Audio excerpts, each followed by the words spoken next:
مجاہرہ کیا ہے مجاہرہ؟ مجاہرہ اس شخص کی طرف اشارہ کرتا ہے جو کوئی گناہ کرے اور پھر دوسروں کو بتائے۔ سنا سنایا لگتا ہے نا؟ یہ چیز بہت عام ہے فیس بک اور باقی سوشل نیٹ ورکس پر۔ آپ صلی اللہ علیہ وسلم نے فرمایا، اور یہ حدیث بخاری اور مسلم میں مینشن ہے، ابی ہریرہ رضی اللہ تعالیٰ عنہ روایت کرتے ہیں، کل امتی معافی الا المجاہرین، میری امت میں ہر شخص، ہر مسلمان قیامت کے دن بچ جائے گا سوائے ایک گروپ کے۔ انہوں نے فرمایا وہ جو سریعام اپنے گناہ دوسروں کو بتاتے ہوں گے۔ پھر انہوں نے آگے وضاحت کی، وَإِنَّ مِنَ الْمُجَاهَرَةِ أَن يَعْمَلَ الرَّجُلُ بِاللَّيْلِ عَمَلًا ثُمَّ يُصْبِحُ وَقَدْ سَتَرَهُ اللَّهُ فيقول يا فلان عملت البارحة كذا وكذا وقد بات يستره غبه ويصبح يكشف ستر الله عنه۔ انہوں نے فرمایا مجاہرہ کا مطلب یہ ہے، ایک شخص نے مثال کے طور پر وہ فرماتے ہیں اس نے رات کو کوئی گناہ کیا اور پھر اللہ عز و جل نے اپنی رحمت کے ذریعے اس کا گناہ چھپا دیا، اسے ذلت سے بچایا، لیکن اگلے دن وہ شخص خود لوگوں کو بتاتا ہے، سنو تم لوگوں کو پتا ہے کل رات میں نے یہ اور یہ کیا تھا، جبکہ اللہ عز و جل نے اس کا پردہ کیا، لیکن اگلے دن جا کر اس نے وہ پردہ اتار کر پھینک دیا۔ یہ ہے مجاہرہ۔ گانا سننا ایک گناہ ہے، لیکن پھر لوگوں کو بتانا فیس بک پر کہ میں فلاں اور فلاں گانا سن رہا ہوں جو کہ آپ کرتے ہیں، یہ مجاہرہ ہے، اور یہ گناہ کو اگلے درجے پر لے جاتا ہے اللہ کی نظر میں۔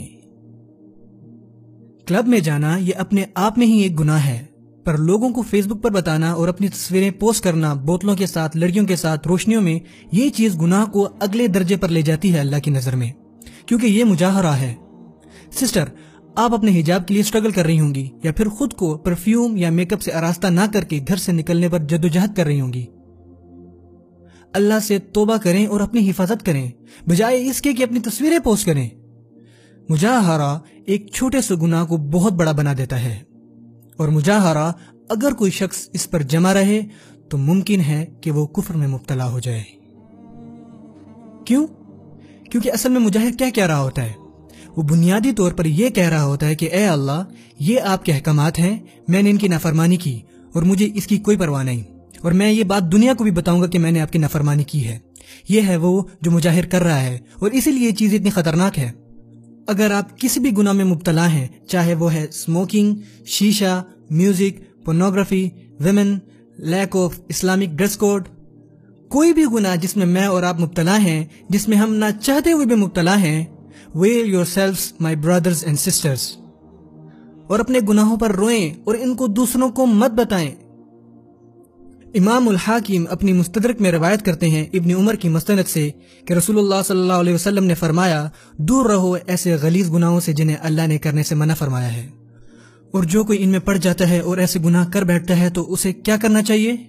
اسے خود پہ پردہ ڈالنا چاہیے اللہ کے پردے سے، خود کو ڈھکنا چاہیے اللہ کے ڈھکنے سے، اور چاہیے کہ اپنے خالق سے معافی مانگے، اپنے گناہوں پر روئیں اور لوگوں کو مت بتائیں اس بارے میں۔ آپ اور میں کبھی اپنی تصویر نہیں لیں گے بیت الخلاء میں حاجت کے دوران، کیونکہ یہ غلیظ اور بے حیائی والا کام ہے۔ I swear by اللہ میرے بھائیوں اور بہنوں، اللہ کی نافرمانی کرنا زیادہ فلتھیئر اور زیادہ شیمفل ہے۔